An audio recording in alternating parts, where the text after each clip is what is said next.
바울에게는요, 아픈 경험이 있었습니다. 육신적이 아니고요, 영적으로 아픈 경험들이 있었어요. 사도행전 15장 말미에 보면 그 바울의 아픈 경험이 어떻게 시작되는가 하는 것이 아주 잘 기록되어 있습니다. 바로 복음의 동역자 바나바와 다투고 쪼개졌던, 헤어졌던 그런 일이 바울에게는 아픔으로 있었어요. 물론 치유된 아픔이긴 하지만 굉장히 큰 아픔이었습니다. 여러분들, 바나바가 바울에게 어떤 존재였습니까? 은인이라고 해도 과언이 아닐 정도로 그 바울에게 큰 도움을 베풀었던 그런 사람이었습니다. 바울이 다메섹 도상에서 예수 그리스도를 만난 후에 그의 삶은 철저하게 100% 바뀌었어요. 그럼에도 불구하고 많은 사람들이 그의 회심의 진정성을 의심하고 그리고 두려워했던 그런 때가 있었습니다. 그때 이제 바나바가 이제 바울을 예루살렘의 지도자들에게 연결해주는, 인도해주는 그런 역할을 감당합니다. 그 사건이 아니었다면 바울의 사역이 지금 있을 수 있었을까 하는 생각을 해보게 됩니다. 바나바는 바울에게 은인과 같은 존재였어요. 그렇다고 금방 바울이 또 하나님의 일을 감당할 수 있었느냐? 주님께 주셨던 그 소명을 바로 감당할 수 있었느냐? 그렇지 않았어요. 이제 예루살렘에 있는 유대인들이 또 이제 바울을 이제 죽이려고 합니다. 왜 그랬을까요? 다메섹에 가서 교회를 그리고 교회 성도들을 핍박하고 그리고 잡아오기로 그렇게 하고 갔던 사람이 이제 완전한 크리스찬이 되어서 돌아온 거예요. 그런 가운데 이제 유대인들의 그 살기 어린 그런 눈총을 받으면서 지내는 것 어려웠을 겁니다. 그런 가운데 주변 사람들의 그 조언에 따라서 자기의 고향이었던 그 다소로 돌아가서 이제 3년을 지내게 되는 거예요. 3년. 긴 세월입니다. 긴 세월이에요. 주님의 소명, 저 이방에 나가서 복음을 전하라 하시는 주님의 소명을 잊을 수도 있는, 아니면 그 소명이 점점 희석될 수도 있는 그런 긴 기간이 바로 3년이었어요. 그런데 그때 이제 바울을 또 선교의 중심지로 또 이렇게 끌어오는 사람이 바로 바나바였어요. 여러분 사건 잘 아실 거예요. 안디옥 교회가 생깁니다. 안디옥 교회가 생깁니다. 그런 가운데 예루살렘 교회에서 이제 바나바를 가장 적절한 인물, 그 교회를 세울 수 있는, 부흥케 할 수 있는 가장 적절한 인물로 이제 선택을 해서 그를 보냅니다. 그런데 바나바는 혼자 사역하지 않습니다. 동역자를 구하는데 기도하는 가운데 바울을 이제 데리고 오는 것이에요. 5가지 갑니다. 육로로 하면 130마일 정도 떨어진 먼 곳이에요. 하지만 그것까지 일부러 가서 바울을 찾아서 이제 돌아옵니다. 그리고 이제 그와 함께 안디옥 교회를 세워가는 거예요. 이제부터 그 사건을 통해서 이제 사도행전의 주인공은 바나바 때문에 이제 바울로 바뀌고 맙니다. 이 여러 가지 상황을 고려할 때 바나바는 바울에게 굉장히 큰 은인과 같은 사람이다. 물론 하나님이 다 역사하신 것이죠. 하지만 바나바가 하나님의 그 도구로 사용되어서 그 바울을 이제 사도행전의 중심지로 이끌어오는 그런 역할을 했다라고 볼 수 있는 거예요. 그런데 그 은인과 바울이 심하게 다투고 마는 것이에요. 누구 때문입니까? 바나바의 사촌인 마가 때문에 그렇습니다. 영어 성경에 분명히 커즌으로 되어 있어요. 커즌이면 사촌 맞죠? 근데 우린 조카라고 그렇게 번역해서 되어 있는 것도 있는데 사촌이 맞습니다. 바나바의 사촌이 누구예요? 마가 때문에 그래요. 1차 선교여행 때 마가는 도중에 하차하고 맙니다. 도중에 돌아가고 마는 거예요. 안디옥으로 돌아갑니다. 견딜 수가 없는 거예요. 그런데 2차 선교여행을 준비하고 있는데 그 중도에 포기했던 마가가 이제 나도 회개했으니 나를 좀 다시 써달라고 그렇게 얘기하는 것이에요. 그런 가운데 이제 분열에 그리고 다툼의 그 근본이 그 원인이 되고 맙니다. 바나바는 바울의 회심을 믿었던 것처럼 그 마가의 회심도 믿었어요. 하지만 바울은 그렇게 하지 못했습니다. 그런 가운데 다른 사람들을 생각하는 거예요. 또다시 마가가 또 선교를 같이 나갔다가 돌아오게 되면 그가 미칠 그 영향력, 그 악한 영향력을 한번 생각해 보는 거예요. 그런 가운데 아니다, 넌 아직 멀었어. 지금 우리와 같이 갈 수 없어 라고 바울은 단호하게 결정을 내리는 거예요. 그런 가운데 그 사람 좋은 바나바도 화를 내고요. 그리고 은혜로를 생각하는 바나바에게 바울은 또 대들고 이런 가운데 심한 다툼이 생기고 만 것이에요. 그런 가운데 이제 두 사람은 각기 다른 길로 갑니다. 바울은 실라를 데리고 바나바는 마가를 데리고 이제 다른 길을 통해서 이제 선교여행을 떠나는 그런 모습을 오늘 사도행전에서 우리가 보게 되는 것이죠. 그런데 그들은 마음이 아팠던 것 같아요. 바울과 바나바는 그 사건 이후에 바로 마음이 아팠던 것 같습니다. 그래서 얼마 후에 이제 바울과 바나바는 이제 화해를 했다는 그런 증거들이 바울의 서신서 곳곳에서 나타나는 것을 보게 됩니다. 화해한 거예요. 마음이 아프니까. 그 이후에, 그 사건 이후에 쓰여진 그런 서신서들 몇 편을 보면 분명히 증거가 등장합니다. 고린도전서를 보니까 이제 바울이 나의 동역자 바나바라는 그런 표현으로 이제 바나바를 다시 한번 부르고 있는 모습을 보게 됩니다. 만약에 아직도 화가 안 풀렸다면 바나바 이름을 쓸 수 있겠습니까? 쓸 수 없죠. 그리고 로마 감옥에 있을 때 초기에 쓰여졌던 그 서신서들 골로새서와 그리고 빌레몬서를 보니까 바울과 갇힌 자들의 명단 가운데 마가가 들어있는 모습을 보게 됩니다. 그래요. 바울과 바나바는 그 이후에 그 아픔 가운데서 이제 다시 회복되고 화해하고 그런 가운데 하나님의 나라를 위해서 복음을 위해서 동역하는 모습으로 다시 원위치한 그런 모습들을 그 증거들을 통해서 우리가 볼 수 있는 것이에요. 아픈 만큼 성숙하는 거죠. 바울도 그 아픔 속에서 많이 성숙한 것 같습니다. 많은 교훈을 얻은 것 같아요. 그때 다툼과 분열 가운데서 이제 경험했던 그 교훈들을 오늘 본문 가운데서 이제 마음껏 쏟아놓는 바울의 모습을 우리가 발견하게 되는 것이죠. 오늘 본문을 보면 굉장히 특이합니다. 문제가 되고 있는 사람의 이름을 아주 당당하게 써놨어요. 누굽니까? 유오디아와 순두계. 이 두 사람의 이름을 아주 명확하게 적어놓고 있는 모습을 보게 됩니다. 자, 오늘날 같으면 어떤 일이 벌어졌을까요? 저는 바울이 걱정되는 거 있죠. 이 좋지 않은 일에 사람의 이름을 공식적인 편지에 적어 넣었다면 아마 명예훼손으로 걸려서 법정을 드나드는 바울의 모습이 아니었을까 하는 생각을 해보게 되는 것이죠. 그렇다면 왜 바울은 이렇게 유오디아와 순두계라는 이름, 좋지도 않은 자리에 그렇게 이 이름들을 분명하게 기록하고 있는 것일까요? 여러분 어떻게 생각하십니까? 너희 창피 좀 당해라. 그런 가운데 정신 좀 차려라. 이런 마음일까요? 그런 마음은 아닌 것 같아요. 그런 마음은 아니라는 것이 또 이 본문 가운데서 몇 군데 그 증거가 발견됩니다. 1절에 보니까 이제 유오디아와 순두계를 다 포함해서 빌립보 성도들은 어떻게 얘기하고 있습니까? 내가 사랑하고 사모하는 형제들이라. 여기 자매라는 이름이 빠져서 유오디아와 순두계가 빠진 거 아닙니다. 그때는 그렇게 썼어요. 다 포함해서 그렇게 얘기하고 있는 거예요. 나의 기쁨이라고 표현하고 있습니다. 나의 면류관이라 라고 그렇게 얘기하고 있습니다. 그런 가운데 다시 사랑하는 자들아 이렇게 얘기하는 모습 보게 됩니다. 이렇게 사랑하는 마음으로 창피 좀 당해봐라. 이렇게 면박줄 바울은 아닙니다. 두 번째 보니까 또 어떤 표현들이 있습니까? 바울은 권한다 라는 표현을 쓰고 있어요. 유오디아에게 내가 권한다. 순두계에게 권한다 라는 표현을 쓰고 있습니다. 권한다는 표현은 억압적으로 강압적으로 그들을 그렇게 설득하는 모습이 아닙니다.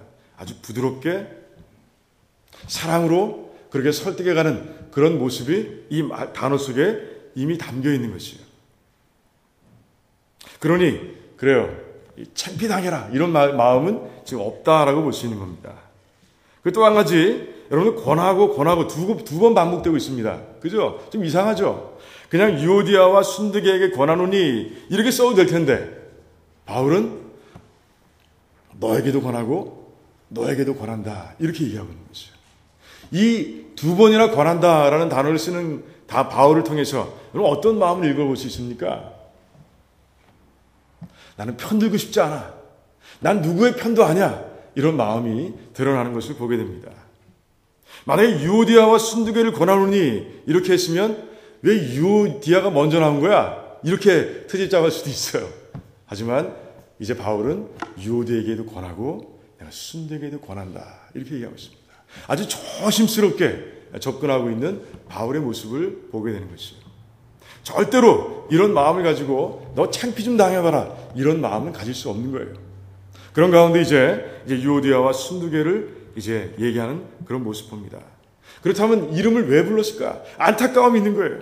아픔이 있는 거예요. 왜? 나도 경험해 왔으니까.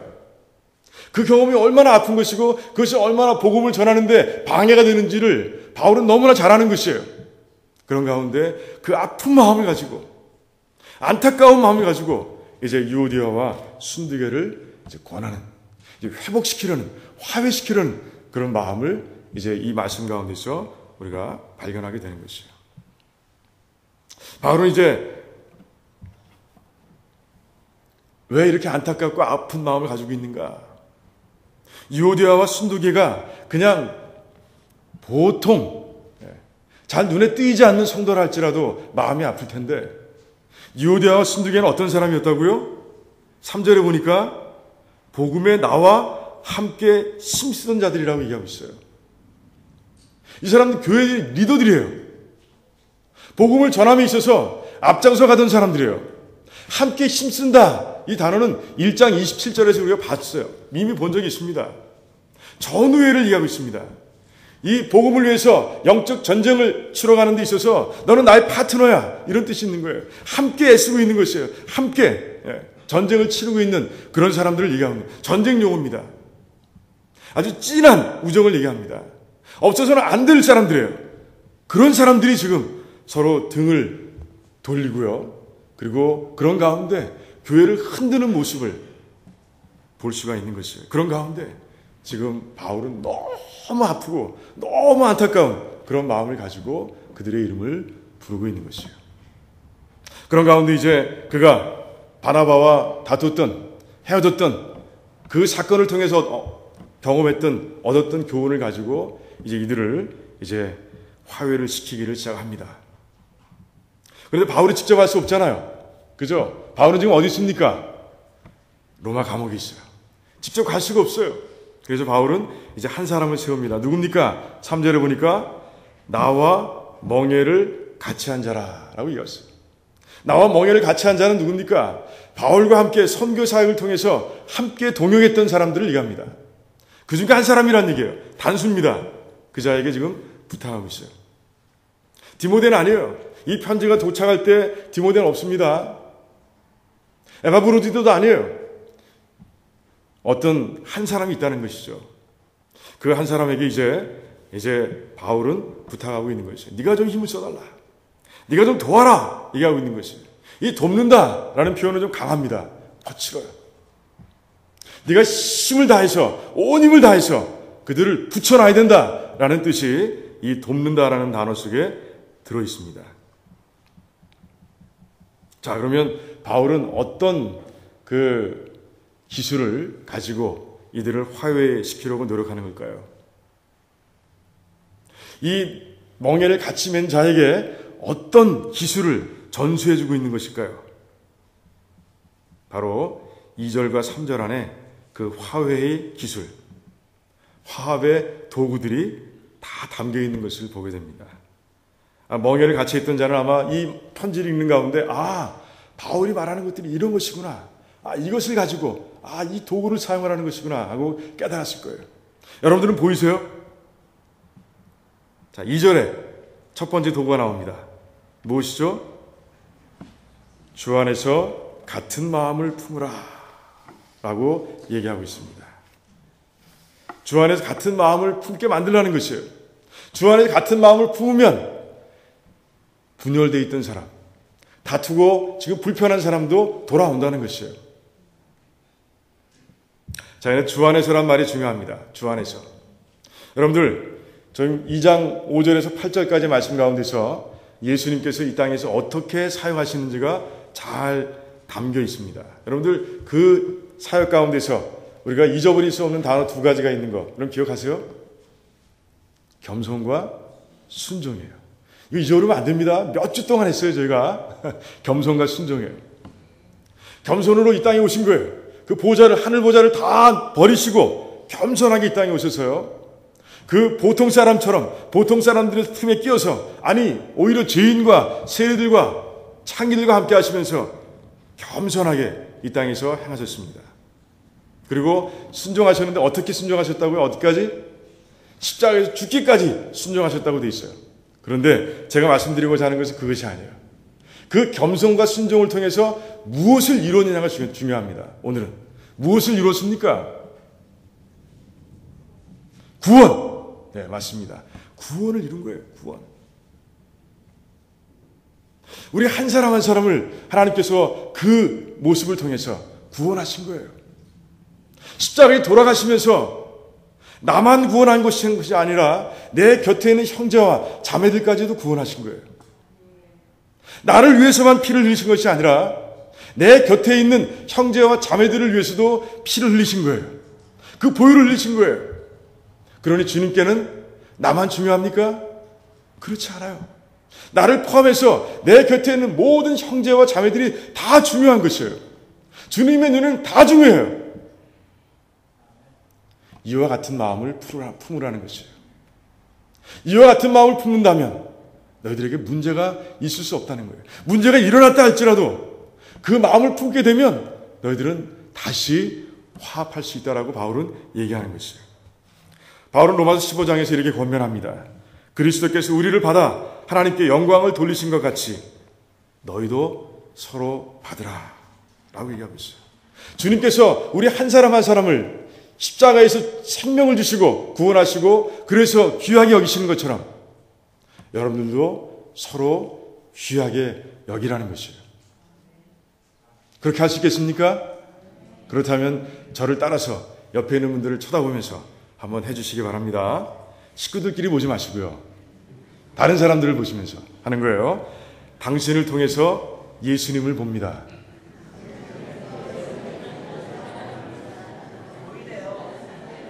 진짜 보여요? 당신을 통해서 예수님을 봅니다. 야, 멋지죠? 이제 여러분들의 인사가 되기 바랍니다. 만날 때마다 당신을 통해서 예수님을 봅니다. 그럼 그 사람도 아마 바뀔 거예요. 나를 통해서 예수님이 보여. 삶이 바뀔 겁니다. 자, 이렇게 우리 성도님들은 이런 마음을 가지고 서로를 대하는 가운데 정말 화해를 이뤄가는 분열이 없는 그런 교회를 세워가시기를 주님의 이름으로 축원드립니다. 첫 번째 도구입니다. 두 번째 기술은 뭔가, 도구는 뭔가 3절에 있어요. 뭐죠? 믿음의 사람들은 복음을 위해 함께 힘쓰는 동역자라는 것을 기억하라는 거예요. 복음을 위해서 함께 힘쓰는 동역자라. 엄청나게 중요하다는 것이에요. 먼저 중요한 것은 복음을 위해서입니다. 복음을 위해서. 교회는요, 비본질적인 문제에 있어서는요, 이견들이 나올 수 있어요. 그렇잖아요. 교회를 옮기는 문제에 있어서도요, 이런 이야기, 저런 이야기가 나올 수 있는 거예요. 그런데 중요한 것은 그 말하는 사람들의 그 이야기가 복음을 위한 것이냐, 이게 중요하다는 것이에요. 먼저 그래서 우리는 내가 하는 이 말, 내가 내놓는 이 의견들이 정말 말씀 위에 기초하고 있느냐라는 것을 먼저 따져볼 수 있어야 돼요. 그렇지 않으면 과감하게 버릴 수 있는 그런 용기가 있어야 되는 거예요. 그런데 또 다른 의견들, 서로 다른 의견들이 말씀 위에 기초하고 있으면 그때는 어떻게 되는 겁니까? 그때는 우리가 이제 다수교를 통하든 아니면 서로 토론을 통하든 브레인스토밍을 하든 그런 가운데 정말 복음을 위해서 가장 먼저 해야 되는 것이 무엇이냐, 복음을 위해서 더 중요한 게 무엇인가 하는 것을 우리가 결정할 수 있어야 돼요. 그런데 이 결정의 과정에서 우리가 또 기억해야 될 것이 있습니다. 그건 뭐예요? 우리는 함께 힘쓰는 자라는 것이에요. 이것을 잊어버리면 안 돼요. 이것을 잊어버리면요, 이견이 나왔을 때, 서로 브레인스토밍 할 때 서로를 적으로 보게 됩니다. 근데 우리는 적이에요? 아니에요. 복음을 위해서 함께 힘쓰는 자들이라는 것이에요. 이 사실만 분명하게 우리가 알고 있으면 우리가 대화하는 가운데 서로를 적으로 보지 않습니다. 으르렁거리지 않습니다. 사랑으로 조근조근하게 그렇게 대화하며 문제를 풀어갈 수 있는 거예요. 어떤 안이 결정돼도 우리는 절대로 그 새로 결정된 안에 복종하게 되어 있습니다. 순복하게 되어 있는 것이에요. 이 마음이 없기 때문에 문제가 생기는 거예요. 자, 여러분 다시 서로를 바라보면서 한번 이렇게 말해주시기 바랍니다. 당신은 나의 소중한 동역자입니다. 빨리 하세요.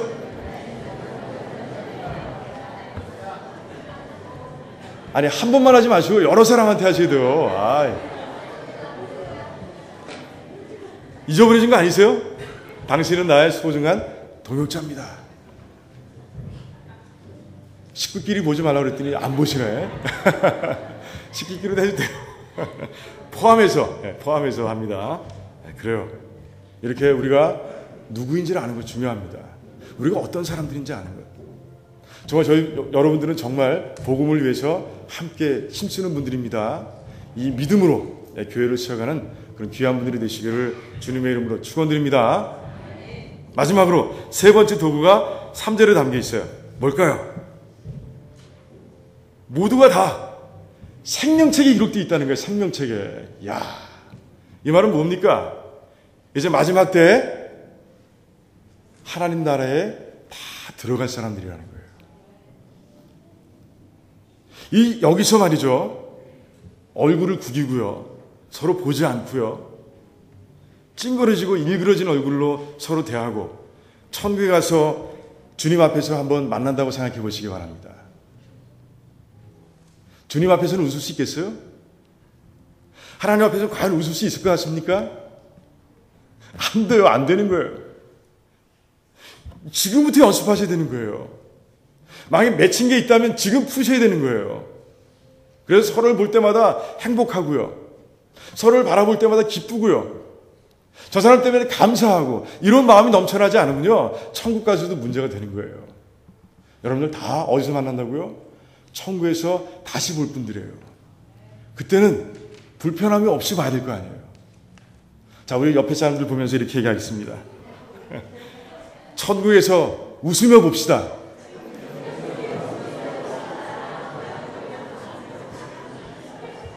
근데 그렇게 얘기하시는데 굉장히 즐겁죠? 그죠? 네. 천국에서 웃으며 봅시다. 이거 얼마나 좋은 인사입니까? 이제 우리 인사를 바꿉시다. 이 세 가지를 바꿉시다. 만날 때만 안녕하세요 이렇게 무미건조하게 얘기하지 마시고요. 천국에서 웃으며 봅시다. 당신은 나의 소중한 동역자입니다. 한 가지 또 뭐죠? 당신을 통해 예수님을 봅니다. 이런 멋진 인사들을 나누시기 바랍니다. 바울은 이 세 가지를 얻은 거예요. 바나바의 그 다툼을 통해서, 그 쪼개짐을 통해서 다시 합쳐지는 과정 속에서 이 세 가지를 배운 거예요. 그런 가운데 빌립보 성도들에게 이 비밀을, 이 귀한 비밀을 가르쳐주고 있는 것이에요. 여러분 혹시 마음 가운데 불편한 게 있는 분들이 있습니까? 인간관계가 조금 힘든 그런 부분이 좀 남아있는 부분들이 있어요. 여러분들 이 기술을 사용하시기 바랍니다. 그런데 이 말씀하실 때 심각하게 말씀하시면 안 돼요. 그러면 더 틀어집니다. 웃으면서 얘기하셔야지. 그래서 정말 이 세 가지 인사를 하면서 진정한 마음, 진심으로 그렇게 하고 그렇게 서로를 바라보는 가운데 정말 이 교회가 정말 분열이 없는, 한 군데도 금이 가 있는 데가 없는, 그렇게 하나가 되어 있는 그런 연합된 모습의 교회, 그 모습으로 주님 오시는 날까지 세워지는 그런 교회가 되기를 주님의 이름으로 축원드립니다. 기도하겠습니다.